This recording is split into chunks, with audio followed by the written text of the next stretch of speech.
तलाशी लो।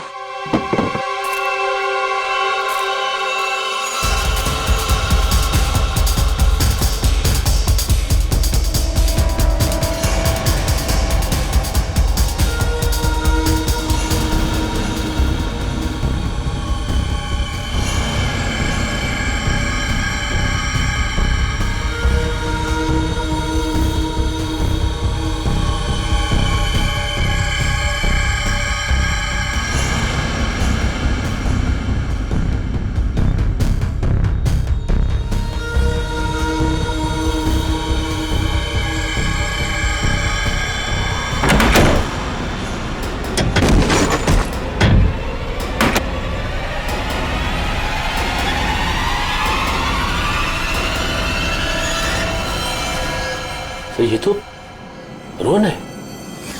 Sorry watchman uncle, मुझसे गलती हो गई।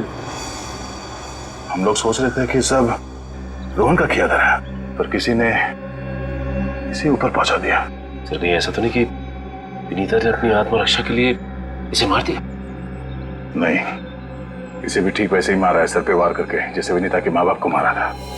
खूनी को एक ही है। लगता है कि खूनी ने रोहन को मारा और विनीता को साथ ले गया।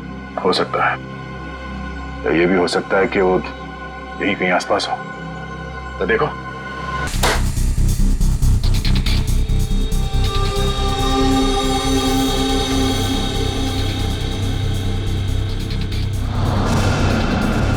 मुझे अपना के मुझे फिर से पराया क्यों कर दिया माँ?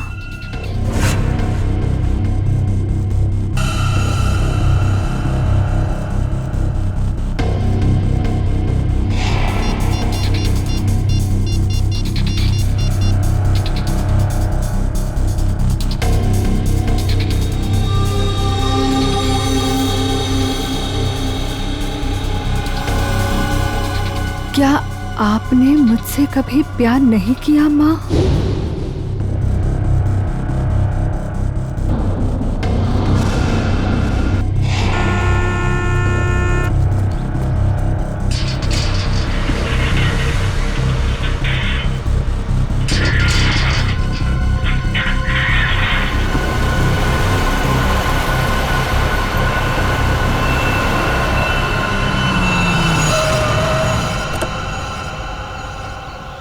नमस्ते मैडम जी। नमस्ते।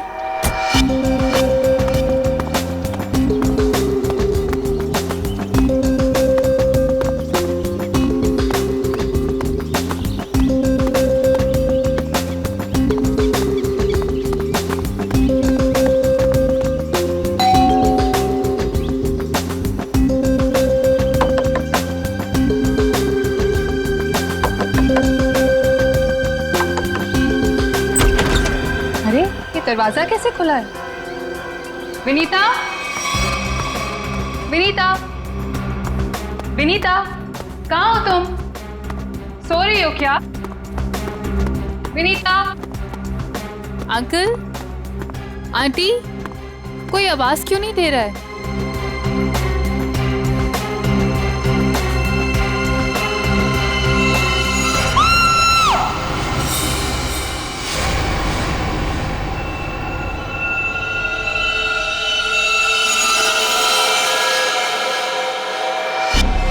काफी खून बहा है सिर से, लगता है किसी भारी चीज से मारा गया है। सर बाथरूम में ये लोहे का रॉड मिला है सर, इस पे ताजे खून के धब्बे हैं। हो सकता है इन दोनों को मारने के लिए इस रॉड का इस्तेमाल किया गया है। उंगलियों के निशान मिल सकते हैं इस पे, संभाल के रख दो।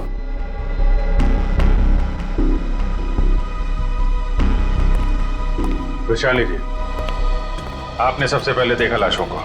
मैंने और मेरी फ्रेंड विनीता ने टेनिस खेलने का प्लान बनाया था। जब मैं यहाँ आई तो विनीता मुझे नहीं मिली और अंकल आंटी की लाश। लाश के आसपास किसी को देखा था? यहाँ पे कोई नहीं था।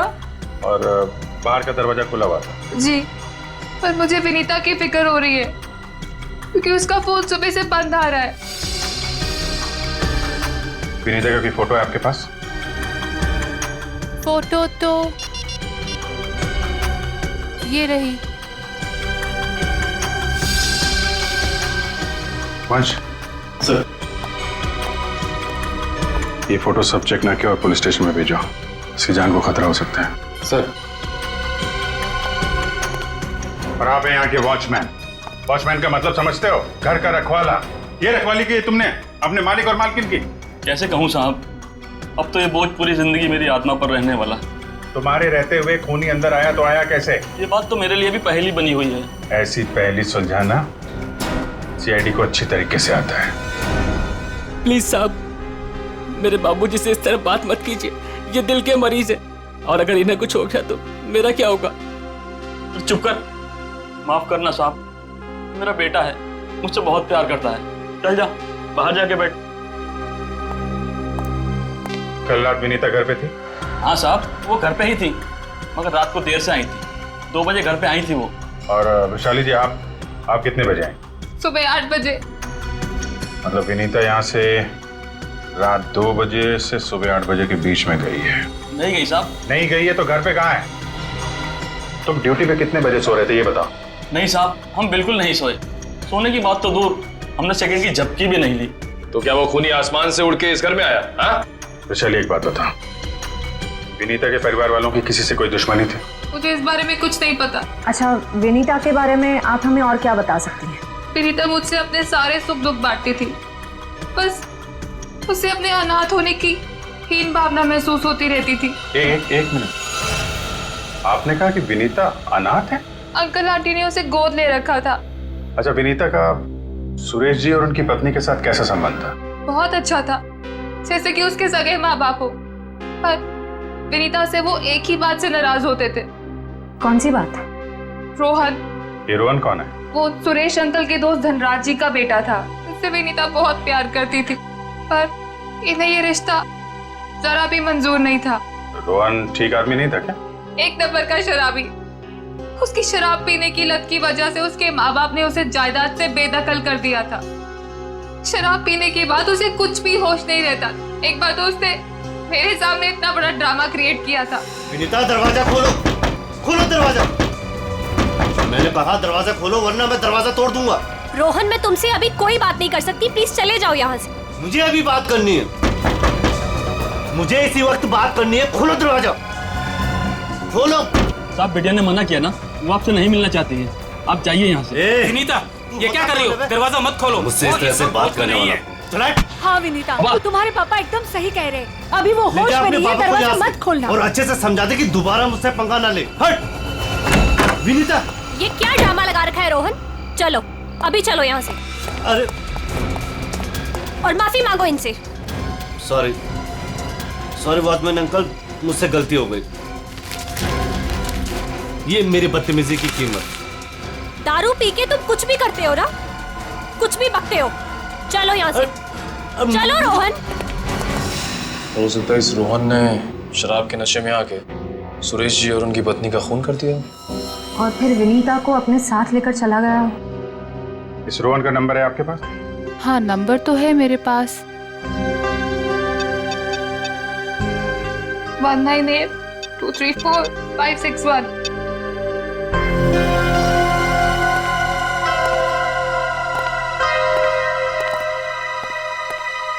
रोहन का फोन भी बंद आ रहा है।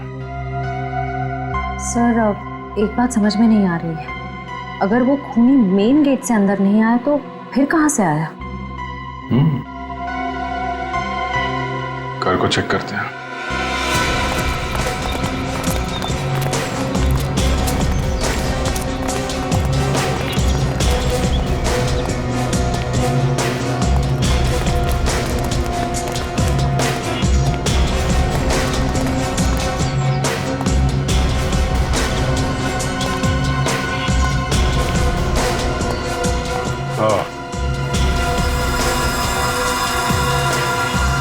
ये देखा?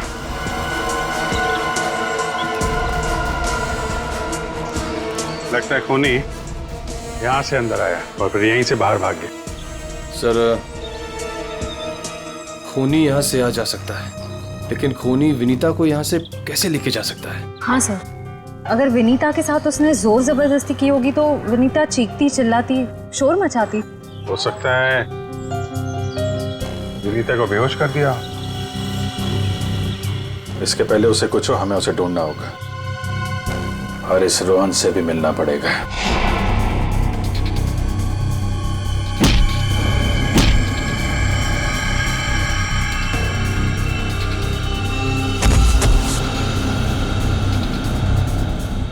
सर अभिजीत सर ने रोहन का यही का पता बताया।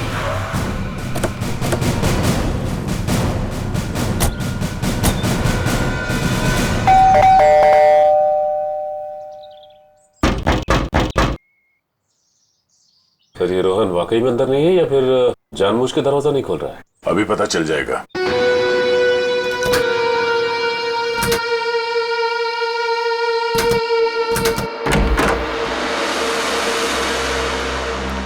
हो सकता है उसने विनीता को यहीं कहीं छुपा के रखा हो। घर में सामान भी ज्यादा नहीं है, पूरा घर खाली दिखाई दे रहा है। हाँ, वैसे भी कंगाल है वो। माँ बाप ने तो बेदखल कर दिया था उसे। सचिन,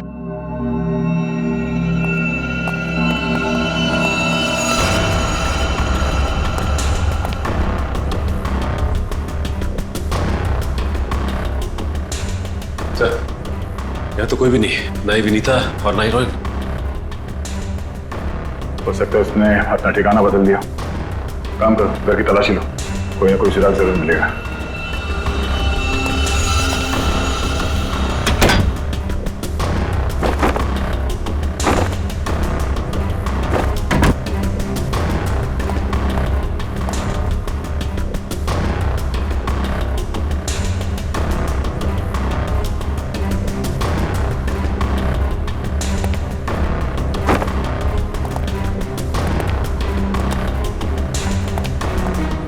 चारों तरफ किताबें ही किताबें पढ़ी। लगता है इस रोहन को किताबें पढ़ने का बहुत शौक था। नजरिया बदलिए, बहुत अच्छी किताब है ये।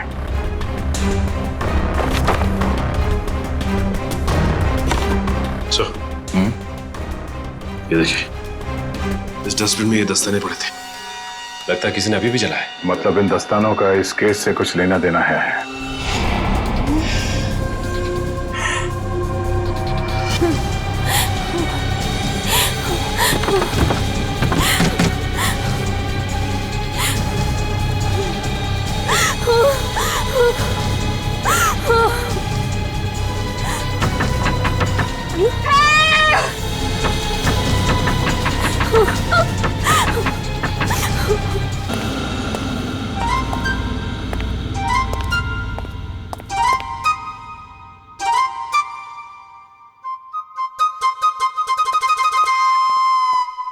Ready sir. मेरे इतने बड़े शरीर के इत्तू से दिमाग में ना एक बात नहीं घुस रही है। कौन सी बात? ये रोहन का मेन मकसद था विनीता से शादी करना, करेक्ट? करेक्ट। फिर इसने अपने सास ससुर की जान क्यों ली? अरे वृषाली ने बताया था ना कि उसे शराब पीने की बहुत जबरदस्त लत थी, और शराब के नशे में लोग अक्सर कुछ भी कर जाते हैं, उन्हें कुछ याद नहीं रहता। हाँ क्या? क्या? शराब के नशे में इतनी ऊंची दीवार कोई कैसे चढ़ सकता है, भले रस्सी के सहारे क्यों नहीं? और फिर विनीता, वो तो शराब नहीं पीती, वो क्यों गई रोहन के साथ? सर वैसे भी विनीता तो उनकी सगी बेटी थोड़ी थी। जो कुछ भी हो, जो कुछ भी हो, लेकिन वो अपने माता पिता से बहुत प्यार करती थी। नहीं नहीं नहीं, कुछ और ही चक्कर है। लगता है इन दोनों को मारने का ही प्लान था।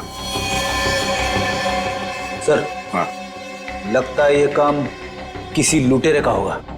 फ्रेडी लुटेरा नहीं हो सकता। कोई लूटने के लिए आता तो घर का सारा सामान वैसे के वैसे कैसे रहता? नहीं नहीं, ये मुजरिम जो भी है ना, उसका एक ही मकसद था, इन दोनों को खत्म करने का। सर, हाँ, एक बहुत ही हैरान कर देने वाली बात पता चली है। क्या?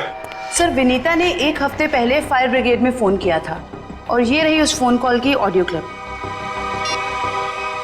हेलो फायर ब्रिगेड, मेरे घर में आग लगी है, प्लीज जल्दी किसी को भेज दीजिए। मेरा एड्रेस है 603 हर्ष विहार शांति नगर। लेकिन सर, जब फायर ब्रिगेड वाले उनके घर पहुंचे तो विनीता की मम्मी माला जी ने उन्हें ये कहकर वापस भेज दिया कि वहां कोई आग वाग नहीं लगी है। हाँ, उसके घर में तो कोई आग लगने का निशान भी नहीं मिला। अरे झूठ क्यों कहा उसने? यही बात तो समझ में नहीं आ रही। फायर ब्रिगेड वाले ने खुद देखा था स्टोर रूम से धुआं निकलते हुए, उसने अंदर जाना भी चाहा, लेकिन माला जी ने उसे रोक दिया। माला जी ने फायर ब्रिगेड वाले को अंदर जाने से रोक दिया? क्यों? कुछ और ही चक्कर है।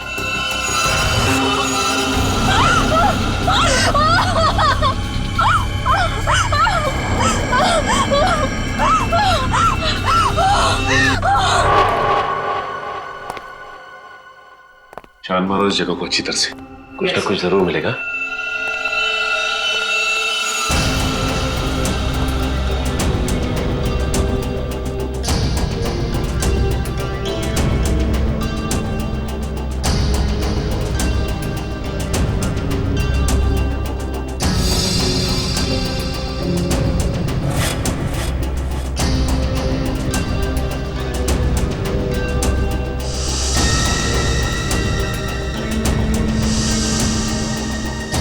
ये क्या हुआ सर? सीलिंग पे पेंटिंग बनाया। बड़ी ही अजीब बात है। देखते हैं।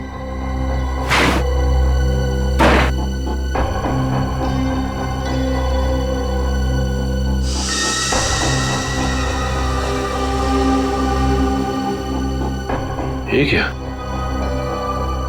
ये तो लगता है धुएं से बना हुआ निशान है, जलने की वजह से। मतलब सर फायर ब्रिगेड वाला सही कह रहा था, यहाँ पे आग तो जरूर लगी है। सर इस पेंटिंग से जली हुई सीलिंग को अच्छी तरह छुपाने की कोशिश की है। लेकिन सवाल ये उठता है कि सुरेश की पत्नी ने झूठ क्यों बोला फायर ब्रिगेड से? आखिर यहाँ पे ऐसी कौन सी आग लगी थी? सीलिंग का सिर्फ यही वाला हिस्सा जला।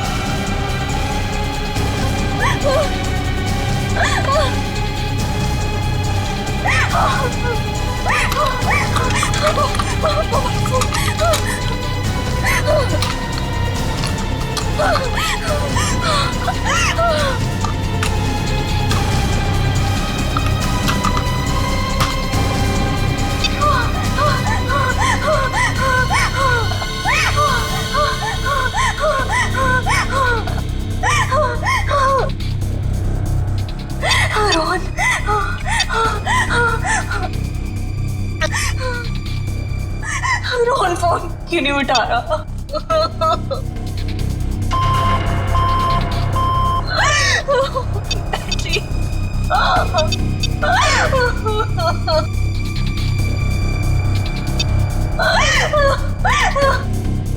वैशाली पे फोन नहीं उठा रही।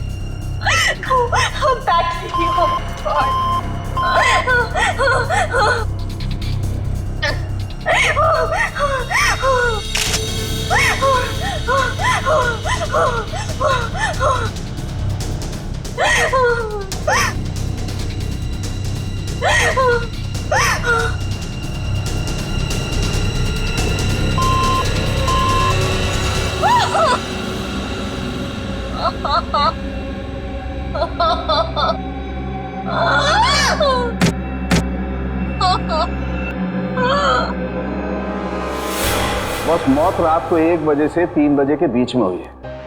और सर वॉचमैन कह रहा था कि विनीता रात को 2 बजे घर लौटी थी। सर अगर खून उससे पहले हुए होते तो वो चीखती चिल्लाती या बाहर जाती। मतलब खून 2 और 3 बजे के बीच में हुए हैं। सालुंके साहब, हमें जो लोहे का रॉड मिला था उसके ऊपर से खूनी के उंगलियों के निशान मिले या नहीं? नहीं, बस कोई उंगलियों के निशान नहीं मिले। नहीं मिले? रोहन के घर में से हमें आधे जले हुए ग्लव्स मिले थे। कहीं रोहन ने वो ग्लव्स तो नहीं पहने थे ये खून करते वक्त? हो सकता है, तारिका वही चेक कर रही है। सर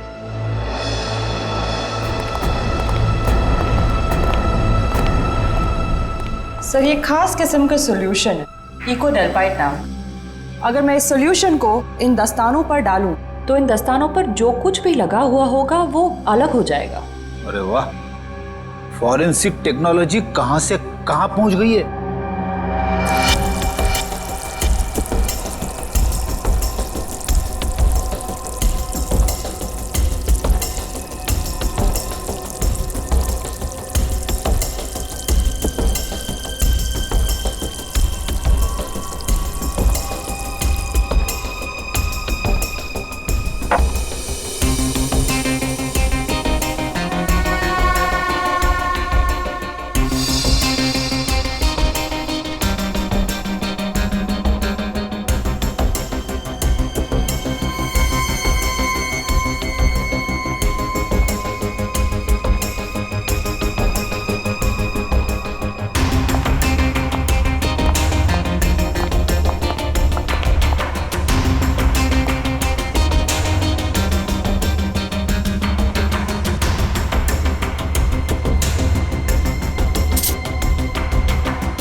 अरे इन पे तो खून लगा है, देखते हैं किसका है।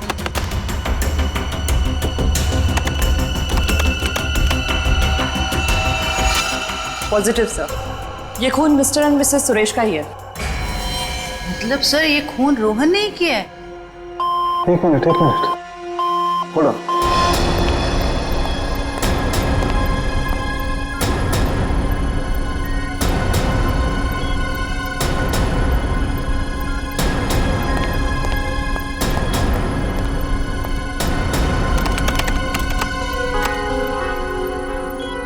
बस वो देखो, दस्तानों पर ये जो दिखाई दे रहे हैं ये रस्सी के रेशे। सर कहीं ये वही रस्सी तो नहीं जो हमें विनीता के घर के बाहर मिली थी? ये डॉक्टर साहब का कंप्यूटर कैसा है? टी करते रहता है। बस दस्तानों पर रस्सी के रेशे के अलावा कुछ और भी है। क्या? थोड़ा वक्त दो, पता लगाता हूं।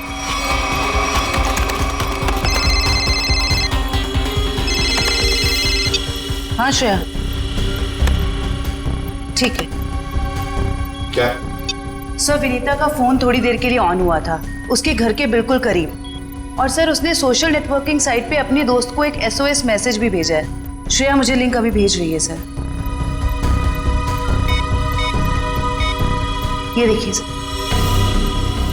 मैं घुटन से मर रही हूं, प्लीज मुझे बचाओ। Vinita, my God.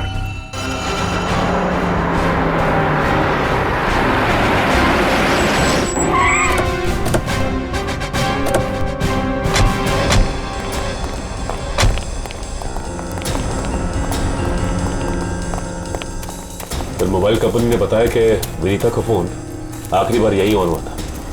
इस घने जंगल में नेटवर्क मिला, यही बड़ी बात है। जरा देखो आसपास।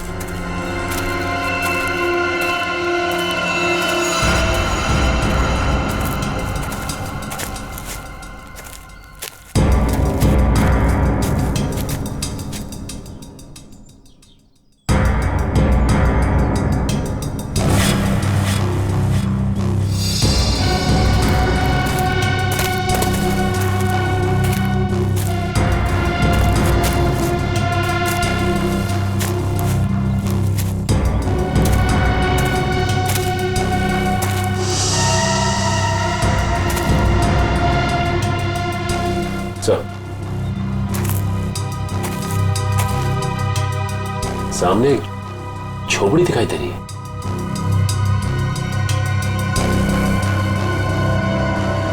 दिव्या, वंश,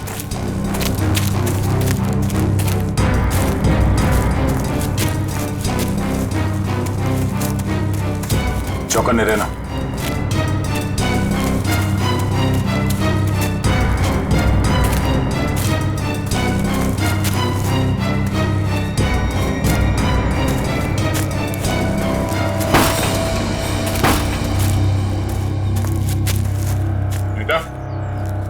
बेटा, तो तलाशी लो।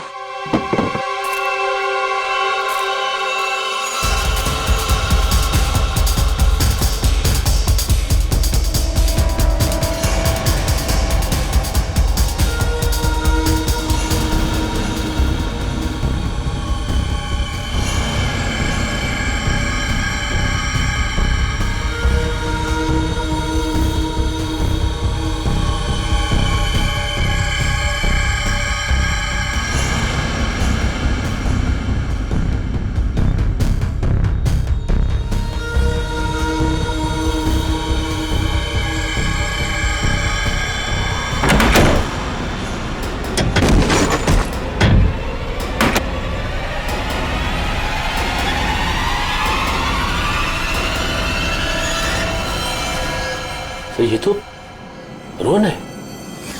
सॉरी वॉचमैन अंकल, मुझसे गलती हो गई।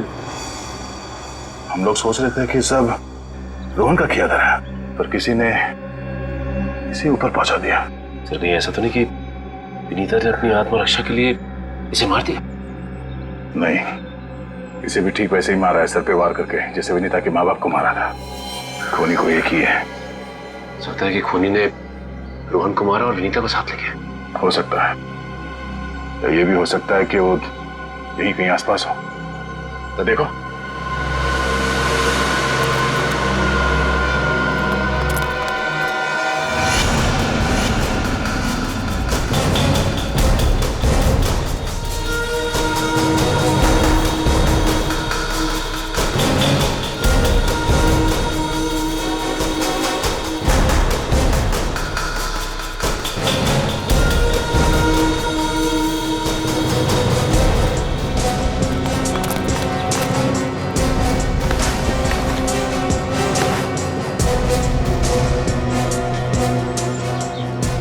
सर आसपास भी कुछ नहीं मिला सर। तो कुछ नहीं मिला। सर ये देखिए, फावड़ा और कुदाल।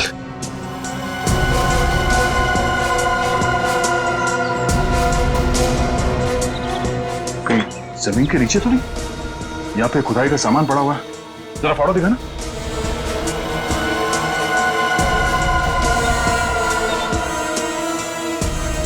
इस फावड़े पे गीली मिट्टी लगी हुई और ये पत्ता। और विनीता को यहाँ जमीन के नीचे रखा गया है, जंगल के किसी ऐसे हिस्से में जहाँ पे ये पत्ते मिलते हो। ढूंढो, जरा देखो आसपास।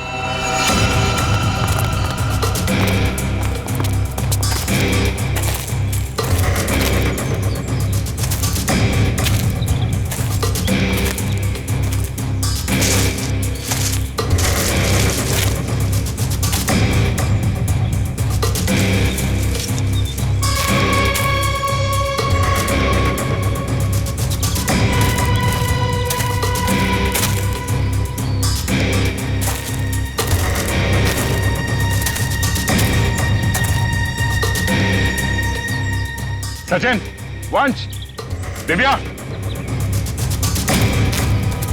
ये देखो, लगता है हाल फिलहाल में यहाँ खुदाई हुई है। वंश, खुदाई का औजार लिया जल्दी। सर।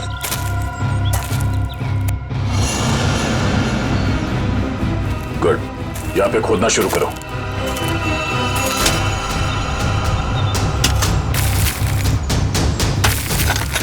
एक मिनट हट जाओ।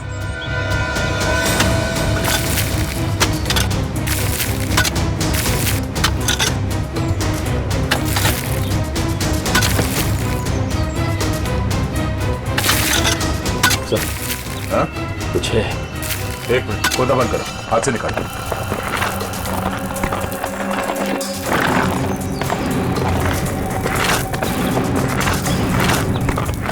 तो इसका अंदर तो नहीं?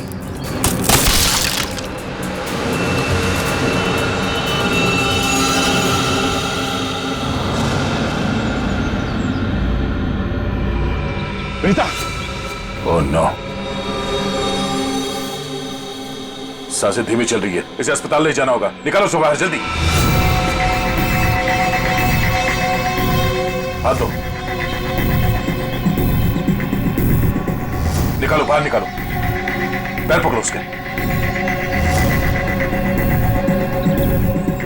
चलो।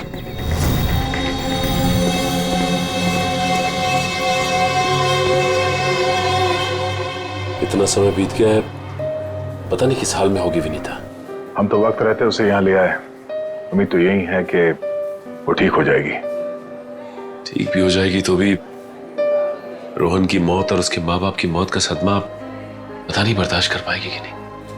मैं हमेशा कहता हूँ कि सीआईडी में सबसे मुश्किल काम यही है, किसी को किसी अपने की मौत की खबर देना। हाँ डॉक्टर साहब, कैसी है विनीता? अब खतरे से बाहर है, उन्हें होश आ गया। गुड, हम उनसे बात कर सकते हैं? हाँ बात कर सकते हैं, लेकिन वो काफी तनाव में, बहुत देर तक कम ऑक्सीजन में रहने की वजह से फिलहाल बहुत ज्यादा कमजोर है वो। थोड़ा संभाल के ध्यान रखिएगा इस बात का। ठीक है, हम इस बात का ख्याल रखेंगे। Thank you. चलो।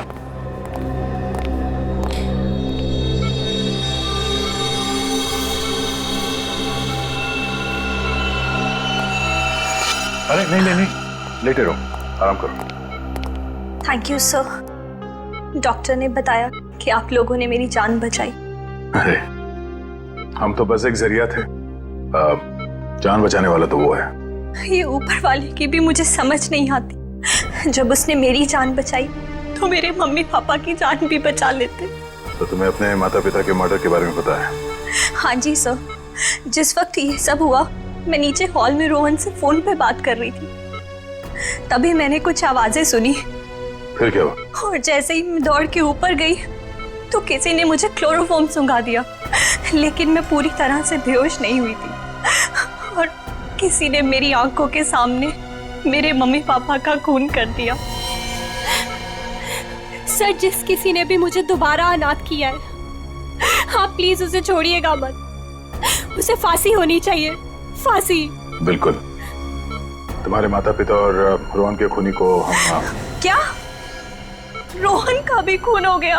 अब मैं किसके सहारे जीऊंगी? प्लीज संभालिए अपने आप को, प्लीज। अच्छा ये बताइए कि आपको कब पता लगा कि आप उस बॉक्स के अंदर बंद हैं? जब मेरी आंखें खुली तो मैं एक घुटन भरे बक्से में थी। मुझे नहीं पता था कि किसी ने मुझे जिंदा दफन कर दिया। अच्छा विनीता, उनमें से किसी का चेहरा देखा था तुमने? नहीं सर। ठीक है।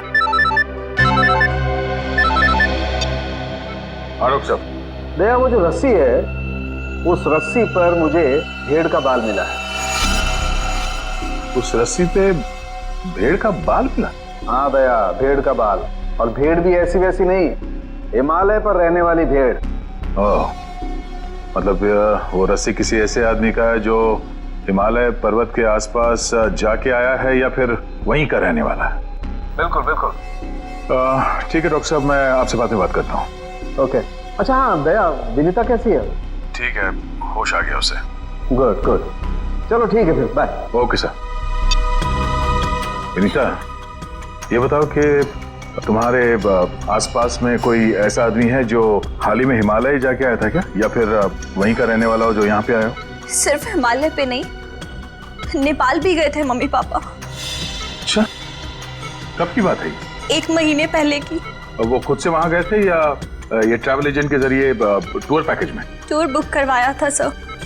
इससे उनके पैसे भी बच जाते थे और उनके नए दोस्त भी बन जाते थे। लेकिन उन्हें नहीं पता था कि ये टूर उनकी जिंदगी का आखिरी टूर होगा। संभालो अपने आप को। विनीता, हमें उस ट्रैवल एजेंट का नंबर चाहिए। सर, विनीता के माता पिता के साथ जितने भी लोग नेपाल गए थे उन सभी से पूछताछ कर लिए। तो क्या पता चला? सर, नेपाल में एक अनाथ आश्रम है। सुरेश जी और माला जी जब भी नेपाल जाते थे वो इस अनाथ आश्रम में जरूर जाते थे। बानवीर संस्था। विनीता को भी तो यहीं से गोद लिया था माला और सुरेश ने। जी सर। हाँ, देखते हैं जरा इनसे बात करके। हेलो, देखिए मैं एसीपी प्रद्युमन बोल रहा हूँ सीआईडी से। जी हाँ, मुंबई।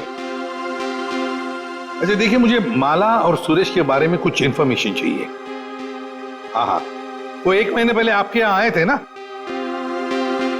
अच्छा अच्छा, तो प्लीज एक काम करेंगे आप, वो फोटोग्राफ्स हमारे सीआईडी के वेबसाइट पर मुझे भेज देंगे आप? Okay, thank you. क्या हुआ सर?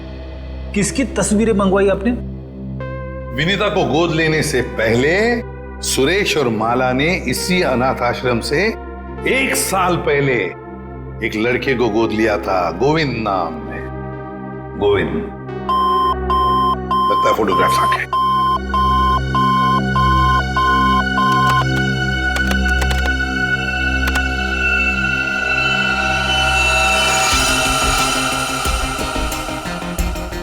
पांच साल की उम्र थी, साल 1999। मतलब सर, वो आज तकरीबन 20 साल का होगा। अभी पता चल जाएगा गोविंद अगर आज है कैसे दिखता होगा।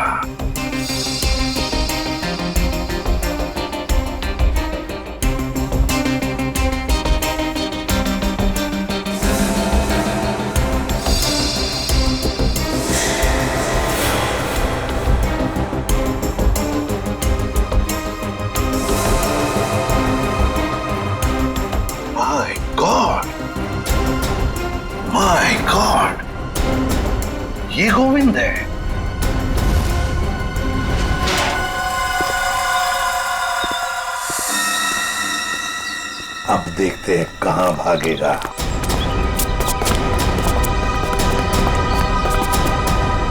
ठीक है सर, हमें देख के अंदर भाग गया है। जब गीदड़ की मौत आती है तो वो शहर की तरफ भागता है, मगर ये तो अंदर भाग गया।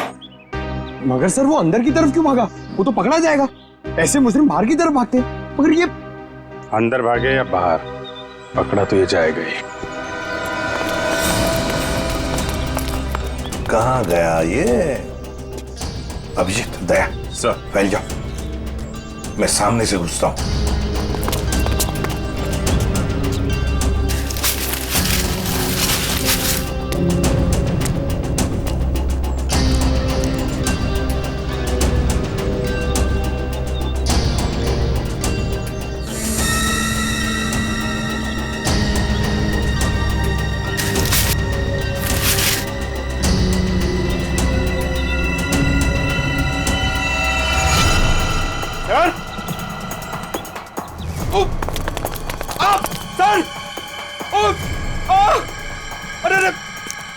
क्या हुआ? सर खुजली हो रही है सर। अरे खुजली कहां से होने लगी तुम्हें? सर बहुत तेज खुजली हो रही है सर। ये झाड़ की वजह से। अभिजीत, क्या हुआ इसे? सर ये प्लांट ये बहुत गड़बड़ है, इसकी वजह से इसको खुजली हो रही है। एक मिनट, अरे जल्दी से हॉस्पिटल ले जाओ। कुछ नहीं होगा, आ जाओ आराम से संभाल के।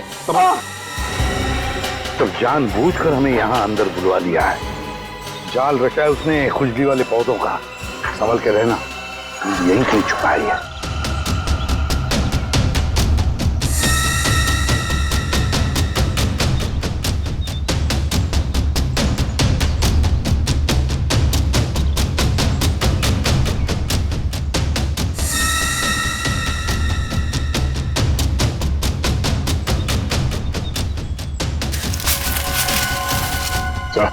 हाँ?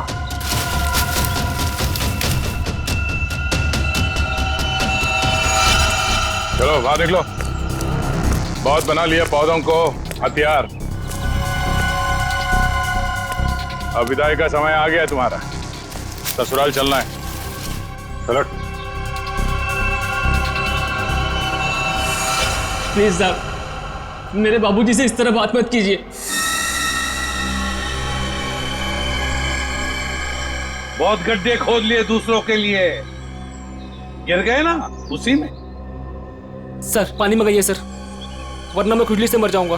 पानी क्यों? खुजली का इलाज हम अपने साथ लेके चलते हैं। किसी औलाद के लिए अपने माँ बाप का खून करना इतना आसान नहीं होता सर, फिर चाहे वो माँ बाप सौतेले क्यों ना हो। गोद लिया था ना उन्होंने तुम्हें, फिर वॉचमैन को क्यों सौंप दिया? यही सच तो मैं भी जानना चाहता था सर, कि मुझे गोद लेने के 1 साल बाद मेरे माँ बाप को ऐसा क्या सूझा कि उन्हें लगा उन्हें एक लड़की को गोद लेना चाहिए, और मुझे फिर ऐसे ही सड़क पर छोड़ दिया और विनीता को गोद ले लिया। क्या तुम्हें सड़क पे छोड़ दिया? हाँ सर, ऐसा बर्ताव तो कोई अपने जानवर के साथ भी नहीं करता, जैसा उन लोगों ने मेरे साथ किया।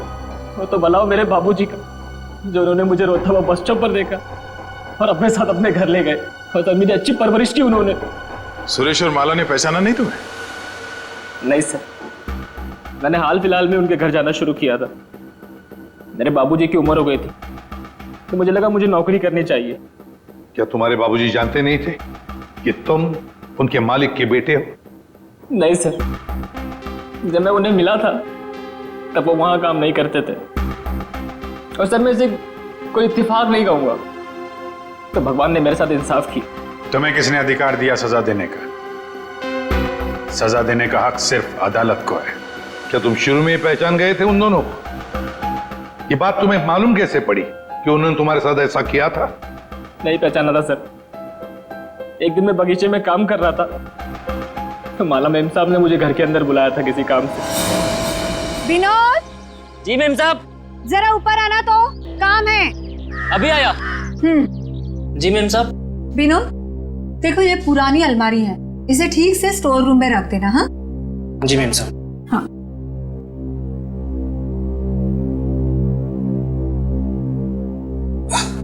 क्या हुआ विनोद, बहुत भारी है क्या? बहुत ज्यादा भारी मैम साहब। एक काम करता हूँ, इसमें से कुछ सामान बाहर निकाल लेता हूँ, मगर निकाला हुआ सामान फिर से रख देना अंदर। हाँ जी मेम साहब। हाँ।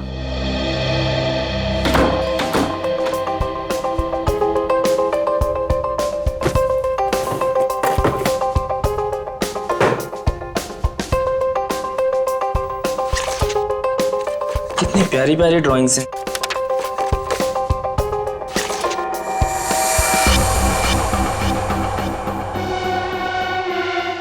ये तस्वीर तो मेरे बचपन की है।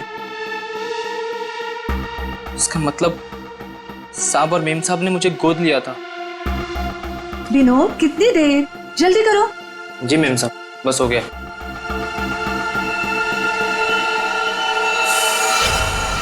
और फिर तुम नेपाल गए सच्चाई का पता लगाने? हाँ सर, और जब मुझे सच का पता चल गया तो मैंने पूरे परिवार के नाक में दम करना शुरू कर दिया।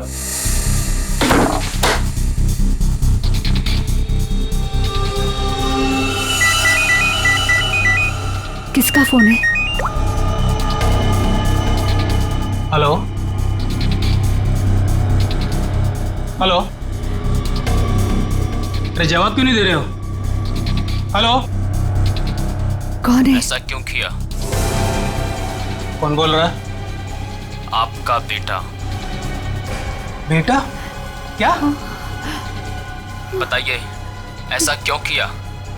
मुझे अपना बनाकर फिर से अनाथ क्यों कर दिया?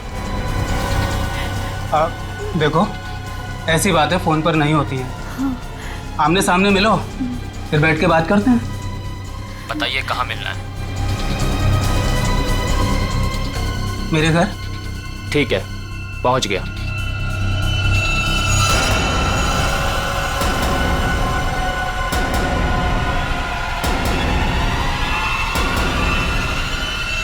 स्टोर रूम की अलमारी में तुम्ही ने आग लगाई थी ना? हाँ सर, पर माला जी नहीं चाहती थी कि उनकी सच्चाई दुनिया को मालूम पड़े और समाज में उनकी बेइज्जती हो, इसीलिए फायर ब्रिगेड को भी उन्होंने वापस भिजवा दिया। और रोहन? रोहन को क्यों मारा? मैं रोहन को नहीं मारना चाहता था सर, उससे मेरा कोई लेना देना था ही नहीं। मैं तो उसके घर गया हुआ था वो दस्ताने रखने के लिए, ताकि आप लोगों को दस्ताने उसके घर से मिले और आप लोग उस पर शक करें। उसने मुझे देख लिया सर, मजबूरन मुझे उसे मारना पड़ा। बदले की आग में तुमने 3 खून किए, एक मासूम को जिंदा दफनाने की कोशिश भी की। ये कैसा बदला? ये बदले की आग तुम्हें फांसी के फंदे तक ले जाएगी, फांसी के फंदे तक।